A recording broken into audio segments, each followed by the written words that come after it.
Drop off the 50,000 and we're gonna let Meek live. So Ross dropped off the 50,000. Today we're here to announce federal criminal charges against Eugene Henley Jr., a career criminal known as Big U. Mr. Henley and several other individuals linked to him and his criminal enterprise were charged in a criminal complaint with federal racketeering conspiracy. Mr. Henley is a fugitive and he is currently wanted by federal law enforcement. Mr. Henley engaged in a murder of a musician signed to his label in 2021 and dumped the victim's body in Las Vegas. Can't no part, all you know is kick back, run for me back, get back, 911. Somebody son did die, we need police on dispatch. You be with me, nigga, why is you mad? Come and get your bag, everything's on, I'll be really bad. If you haven't heard already, earlier this morning, the Department of Justice announced that Big U, Luce Cannon, and Bricc Baby, they've all been charged in a federal complaint alleging racketeering crimes were committed by the Rollin 60s. 19 people total have been arrested and charged in the first federal complaint. Now, this federal complaint is... Man, what he do?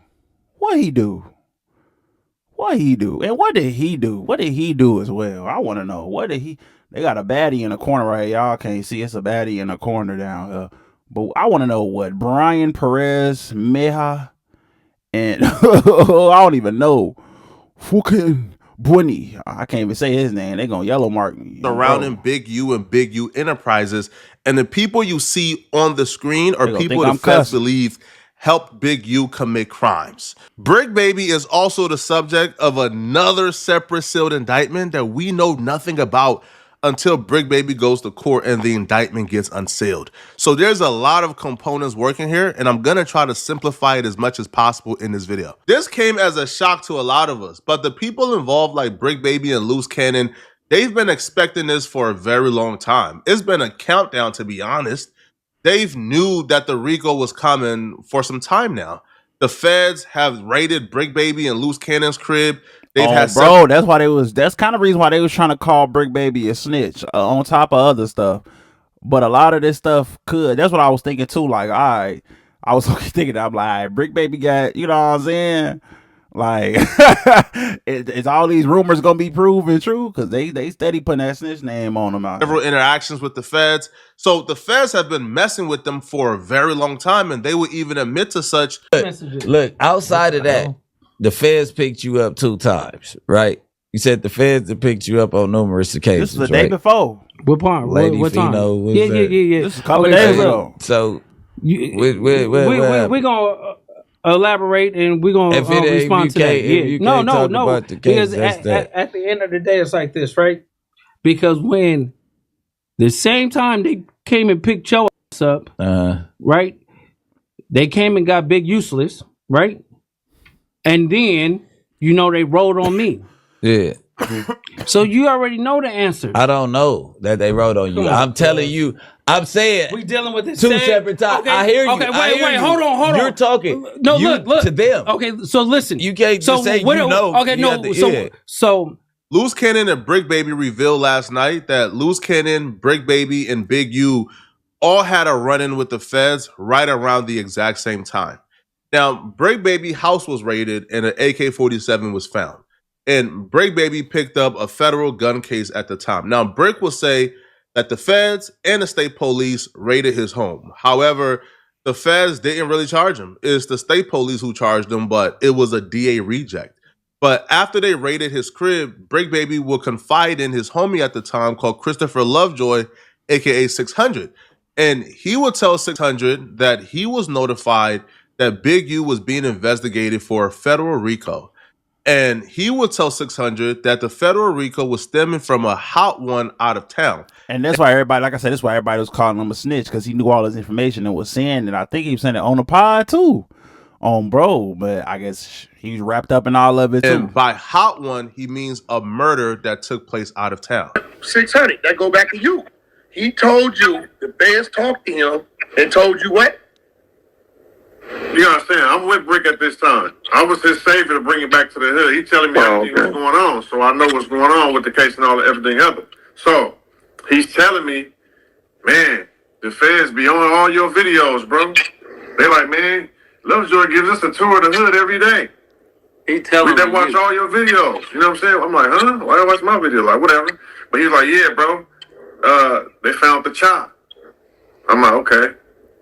So I didn't really think nothing of it because, like I told you, my whole stance with him at that point was he never told before this. So I just assumed that he was in some hot grease and he had whatever he had coming from the legal system. So I never really followed up on till time started going by. Like, nigga, what's up with that case? They start going around it. You feel no, 600. Your first red flag was when he started telling you the feds was telling him about Big U. Oh, feds don't just go to telling you unless you. So that's what he telling me. He like, bro, Big U on fire, bro. It's ugly for Cuz. They want Cuz in jail. They got a RICO on him. I'm like, yeah. He like, no, but you ain't got nothing to worry about. It's a Big U RICO, not a 6-0 RICO. Everybody who he been dealing with, they tied Cuz to a house, went out the way. I'm like, oh. He said, yeah, it's ugly. I'm like, damn. That's the thing. The family and they own Clubhouse saying all this too, y'all. Like, that's what I'm saying, bro. A lot of this, bro. Stay in school, bro. A lot of this stuff don't even make sense, bro. Fuck it, you see what we be saying? You indicting all type of people. Whoa, who's that Flacco guy? I don't know who he is, bro. No, not this guy, bro. Not Flacco. Hey, bro.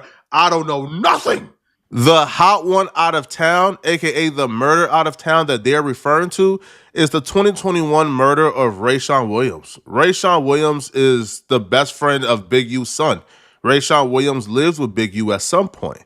Now, Rayshawn Williams was found dead in a ditch with multiple bullet wounds in Vegas in 2021. Late last week, Christopher Lovejoy, aka 600, would actually take to social media to reveal that the family of Rayshawn Williams told him that the police located Big U's DNA under Rayshawn Williams' fingernails. Man, we got some pretty disturbing news, man. And y'all remember a couple days ago when I mentioned that case where the kid, the football player, you know, it was Big U's son's best friend, played on the football team, who was living with Big U, was killed. And they were saying that Big U didn't show up to the funeral, never contacted the mother for any type of support, anything.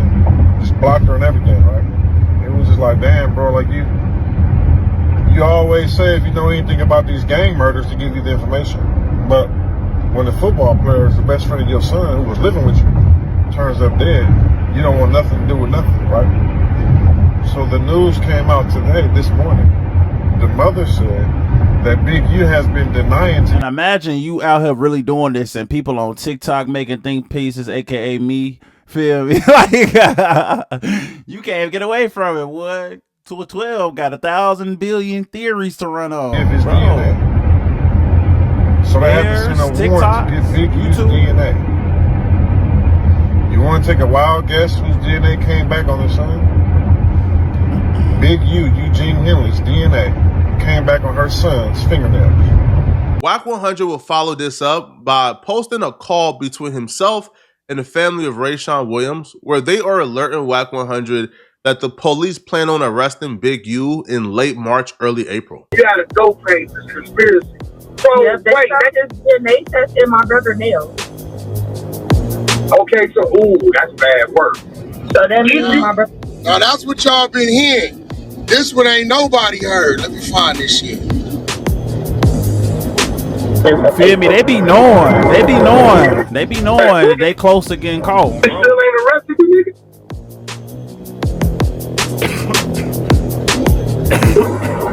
Well, they told me between me and you, please, between me and you, don't tell. Then she say between me and you, don't tell. But she on Clubhouse telling Wack this as we speak.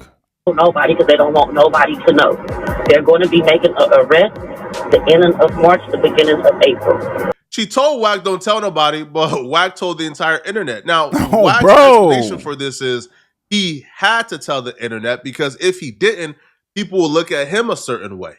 But right on cue, everything that's been discussed on the internet over the last year and a half surrounding Big U, Bricc Baby, Rayshawn Williams, and everything in loose cannon it all came in fruition, even down to the exact arrest date.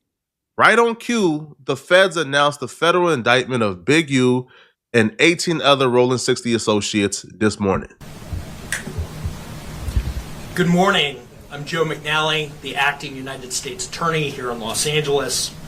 Today, we're here to announce federal criminal charges against Eugene Henley Jr., a career criminal known as Big U, who used his contacts and leadership role in the Crips criminal street gang, the entertainment industry, and a youth charity to further his own criminal enterprise.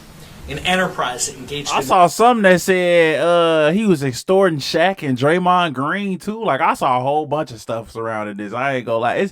It was so much like murder, confusion, extortion, robbery, human trafficking, COVID fraud, and other felonies. Mr. Henley and several other individuals linked to him and his criminal enterprise were charged in a criminal complaint with federal racketeering conspiracy. Mr. Henley is a fugitive, and he is currently wanted by federal law enforcement. We will learn several things during this press conference. We will learn that the feds have been looking at the podcast in LA. They've been looking at several LA podcasts, recording, taking down everything. So if you've been speaking on a LA... And your video, if you've been speaking, Flacco, you literally are talking. Flacco, I don't know why Flacco, even if you watch No Jumper, you see, bro, why do Flacco try to separate himself? I know why, but Flacco, come on, bro. Reality got to set in, gang. You're talking to yourself as well. They're watching your videos too, buddy. Even Bricc was mad about one of your videos because basically indicted him on OTF stuff. LA podcast as of lately, bro, over the last 4 years. Literally 12. You are in severe trouble. Let's just, you in trouble. Now, the feds would also alert that this entire investigation, this entire RICO investigation into Big U and his associates and his business dealings all started with the murder of Rayshawn Williams. When they began to investigate the murder of Rayshawn Williams in 2021, that's when the investigation of Big U and the Rollin 60s started. Now, the feds will officially say that Big U is responsible for the death of Rayshawn Williams, in their opinion. As I said, Mr. Henley is a widely known leader within the Rollin 60s.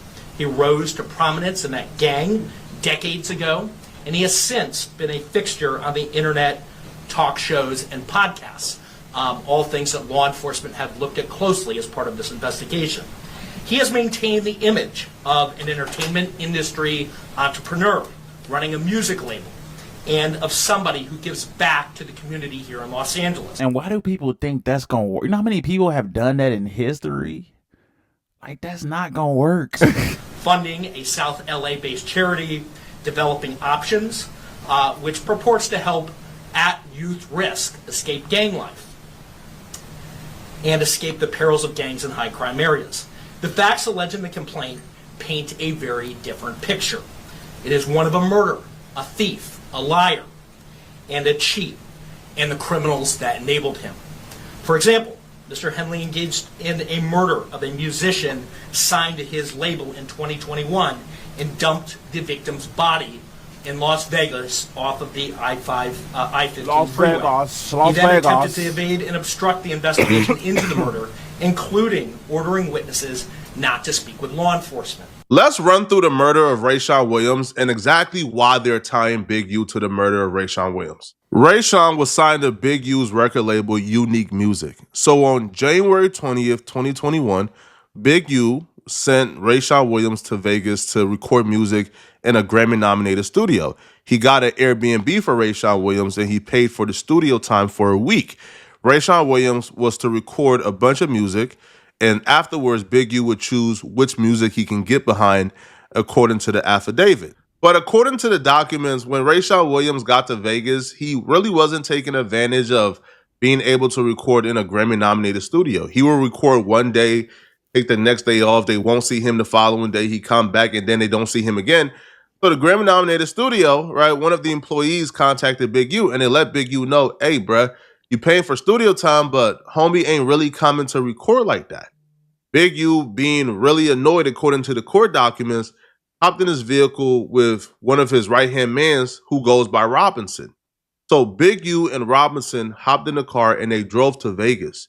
Big U popped up at Rayshawn Williams' Airbnb at about 2 a.m. on January 24th. When confronted by Big U for being lazy and not recording, Rayshawn Williams would tell Big U that he took bro life for not being passionate about recording, about being lazy and sitting on his man. What? He didn't go to the studio a couple of days because he didn't have a ride to the studio. It's unclear exactly how that discussion went, but it couldn't have went too bad because Big U will still schedule a studio session for 7 p.m. that day, and Rayshawn Williams would join Big U at the studio a couple hours later, around like 9-ish p.m.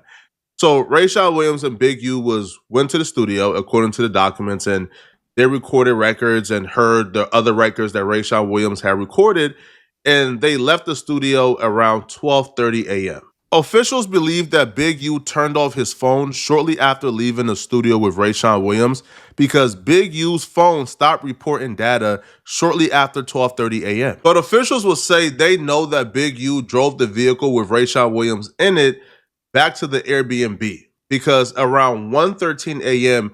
they arrived at the Airbnb according to the surveillance footage, and Rayshawn Williams got out of the vehicle and went inside and grabbed all of his belongings, despite the fact that Rayshawn Williams' flight wasn't scheduled until the following day and the Airbnb checkout wasn't scheduled until the following day.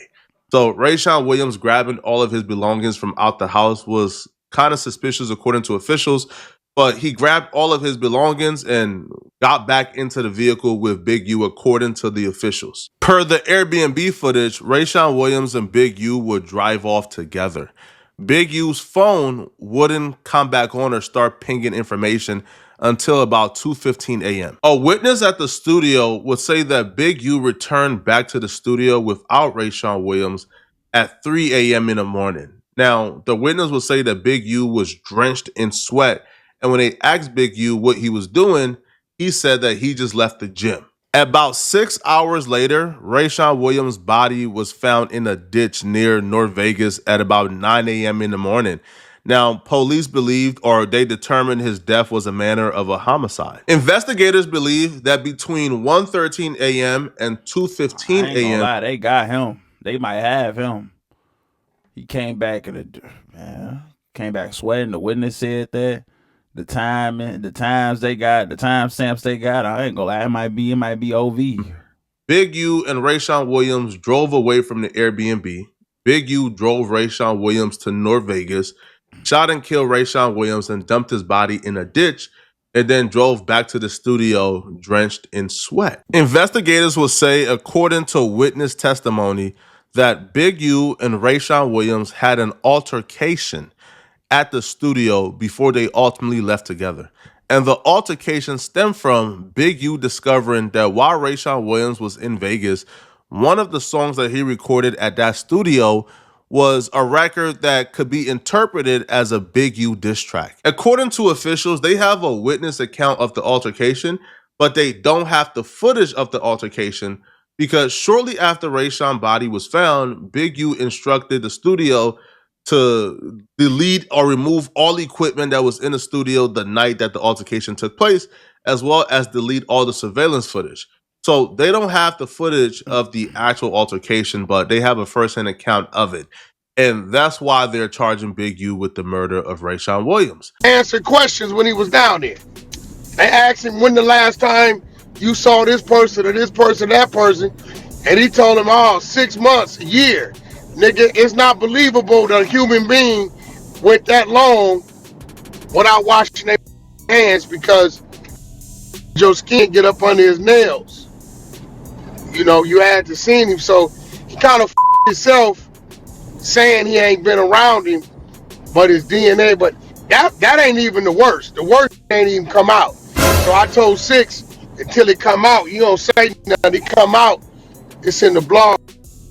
Hey, I ain't gonna lie, Wack. From my perspective, I don't know about them 6 months. The 6 months is kind of like, bro, if there's eyewitnesses who seen you at the studio that night, it's kind of 6 months is hard to believe, especially he thinking I'm Big U. They ain't finna tell nothing, or else they know what. You know what I'm saying? I feel like he thinking he got more power than that, you know. And he probably wasn't even thinking about the nails. Like, it's probably so much ago. He probably was not thinking, which makes this whole situation even dumber, which is why I said stay at school, y'all. This is somebody who used to live with you. This is somebody who was signed to your label. Not seeing them in 6 months, but they're signed to you is kind of like, I don't know about that one.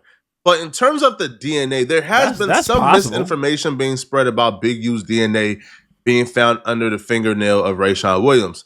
The truth about that is they did indeed get Big U's DNA, and they did indeed test it. Now, the DNA results came back inconclusive, but we can't exclude him completely, meaning Rayshawn Williams probably had multiple people's DNA under his fingernails, right? He probably had his girl, had his mom, right? So they're saying that we can't completely say Big U's DNA is here, but we can't say it's not either. So it's inconclusive. Investigating this murder and trying to really pin down Big U was the beginning of this entire investigation into Big U Enterprise and the RICO we currently see with the Rollin 60s. Without this murder, this investigation in RICO never happens. But this murder isn't the only charge on this RICO. They're charging Big U, as you guys just heard, and his associates with robbery, fraud, human trafficking. So let's get into some of these charges and really break it down. So let's get into the human trafficking charge. Henley's criminal enterprise also engaged in other crimes, including transporting prostitutes across state lines, extorting strip clubs. According to officials, Big U utilized this woman right here, Armani Afalaj, who he was also intimate with. He utilized her to transport 304s across state lines often. So she would recruit the women to come to Big U parties when he's chilling with the boys. Now, according to police, one of these interactions was actually captured on wiretap, which is severely underwhelming. When we hear the charge human trafficking, I'm thinking something crazy. Right, like busting down some 304s, bro.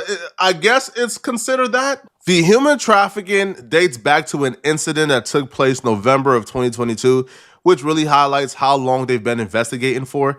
So in November of 2022, Big U paid Afalaj $1,000 to transport 3 women from the Central District of California to Las Vegas to engage in prostitution and other crimes under Nevada law. The feds, being armed with this information, decided not to go to Big U because that's who they want. They decided to go directly to, let's call her by her first name, Armani. So the feds went to Armani and presented her with everything they had. They said, yo, we got the wiretaps, bro. Do you want to be honest with us? And she kept it honest with them. June of 2023, they went to her house and they told her they got the wiretaps, they know everything that happened, and they planned on charging her with sex trafficking if she don't cooperate and speak to them. So she admitted that she promoted prostitution, but she did say that she doesn't think that she's a pimp. She's just known for bringing the hoes around whenever she's asked to bring the hoes around. Now, according to Armani, we call her by her first name now, she told investigators that she provided Big U with women as long as the women were paid. That representation is corroborated by a series of intercepted calls from January 2023 when Armani said she was bringing 7 women to Big U, and after which Big U talked to Armani and others about her being upset when they did not get paid right away. According to Armani, she told her women, cash, charge them before you hit.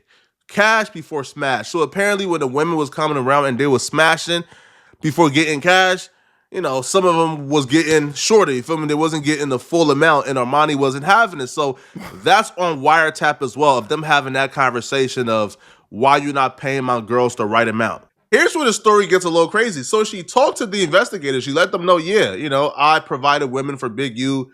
He paid for it, et cetera, et cetera.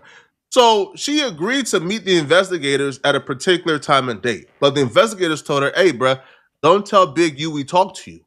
You got it?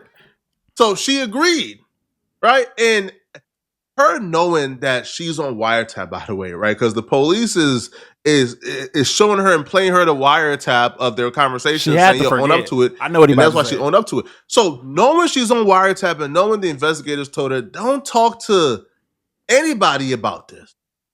As soon as they left, I'm talking about that day immediately, there's a wiretap conversation of Big U, Armani and others on the phone, where Armani is telling Big U the feds just came by.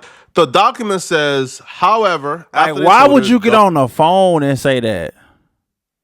Why won't you go meet him and say that if you were to say anything? Why would you get on the phone and tell this man? Don't talk to Big U. Wiretap communication between Big U, her, and others showed that after Armani's interview, she met with Big U and other Big U Enterprise associates to discuss her interactions with law enforcement. Those calls started right after the interview, with an associate calling Big U demanding to talk to him immediately about Armani. On that call, Big U made sure that the caller kept Armani where she was at so that Big U could meet up with her about it. The next day, Big U and Armani talked on the phone about what happened yesterday. Armani never met with the investigators after the conversation with Big U, and she stopped cooperating, right? She refused to cooperate any further, which is why she was arrested and picked up in this RICO.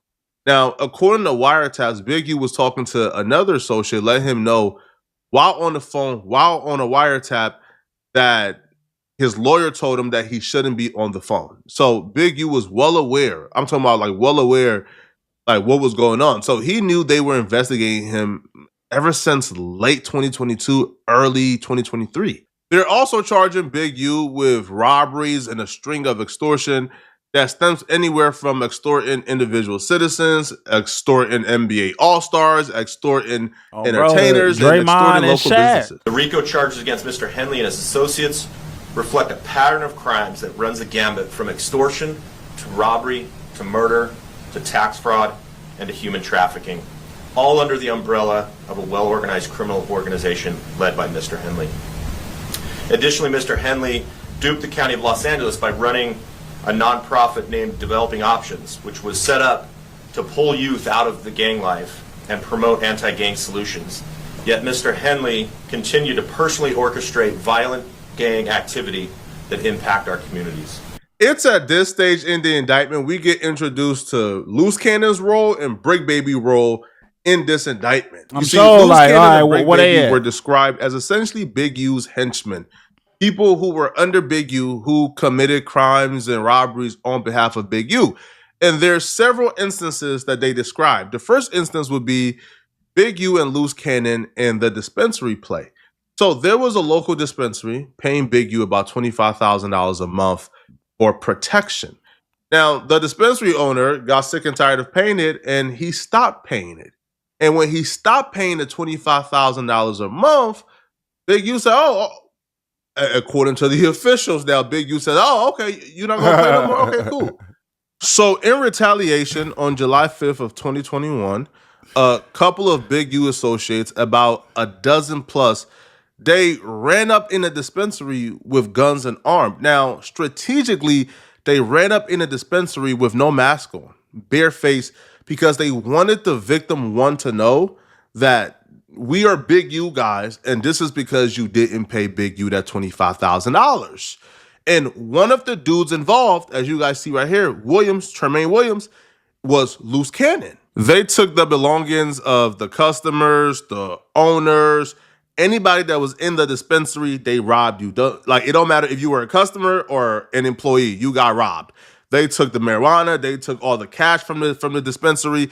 They took it all. Now, here's the part of the story that I found almost unbelievable. I couldn't believe it. Right? If I didn't already hear this story before, I would think it was impossible.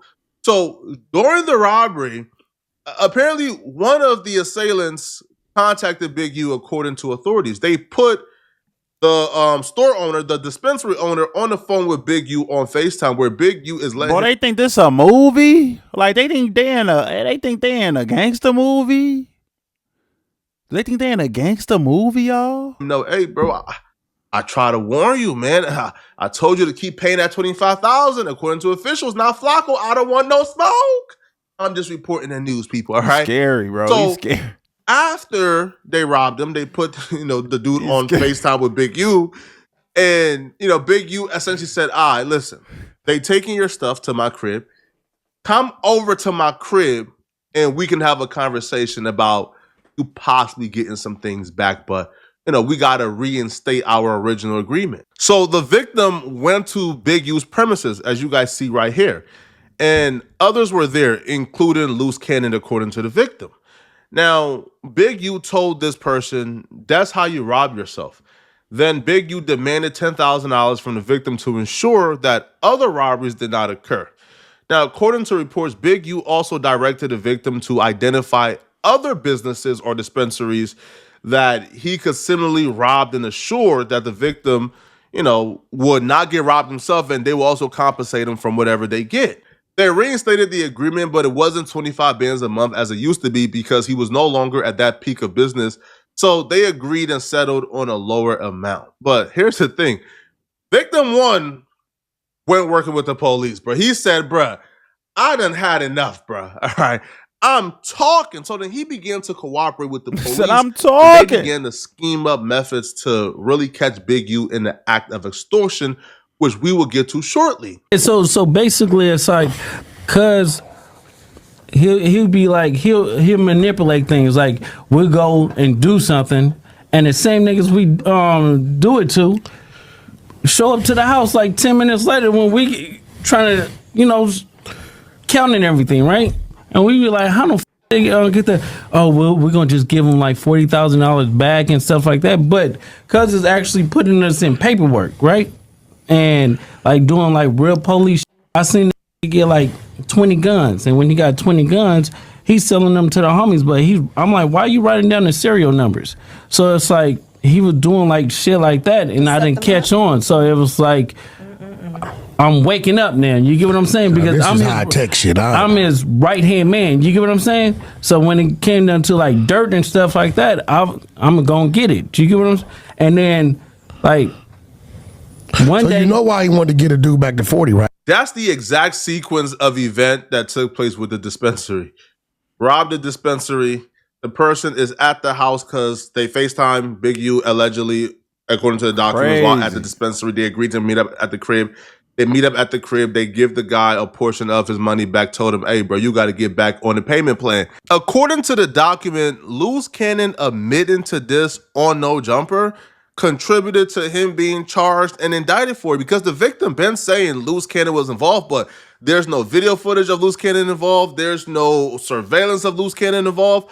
But Luce Cannon saying this on No Jumper led to the feds indicting him for being involved, because the victim statement and your statement aligns with exactly what took place. Just telling on yourself. So this is if you did not go on there and say that you literally would be a free man and out this case right now. Or at least, if not out the case, at least not indicted. Like, you will be mentioned in it, but you probably, what I'm saying? I see White 100 mentioned right here as I'm reading down. I don't think he indicted.